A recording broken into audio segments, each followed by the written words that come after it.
என்கிட்ட சொல்லியிருக்காங்க.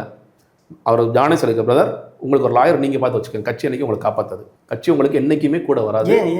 தெரியலையே அவர் அதுக்கு பதில் நானே எனக்கு ஒரு லாயர் வச்சுருக்கேன், ஆளாளுக்கு ஒரு லாயர் வச்சுக்கோங்க, கட்சி வந்து கட்சி மேலே உங்களுக்கு நம்பிக்கை இல்லை, அப்படி கேள்வி வருது, கட்சி வந்து உங்களுக்கு காப்பாற்றும் அப்படிலாம் இன்றைக்கி நினைக்காதீங்க.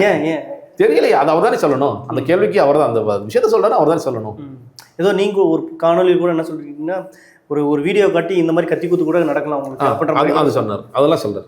அது அப்பப்போ வந்து சில பிரட்டலான விஷயங்கள்லாம் சொல்லுவார் அவர் வந்து என்ன சொல்லுவார், பிரதர் உங்களை வந்து ஐஎஸ்ல விசாரிக்கிறாங்க, சரி விசாரிக்கட்டும்.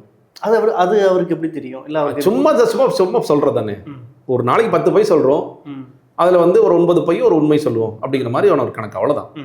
ஐஎஸ்ல உங்களை விசாரிக்கட்டும். நீங்கள் வந்து கலைஞரை தப்பாக பேசுனீங்களா? நான் சொன்னேன், நான் பொலிட்டிக்கல் ஆக்டிவிஸ்டாக இருக்கும்போது சரி, வேறு கட்சியில் முன்னாடி லோக்சத்தாவில் இருக்கும்போது சரி, இப்போயும் சரி, என்றைக்குமே அந்த தலைவர்களை அந்த மாதிரி பர்சனல் தாக்குதல் நான் பண்ண மாட்டேங்க.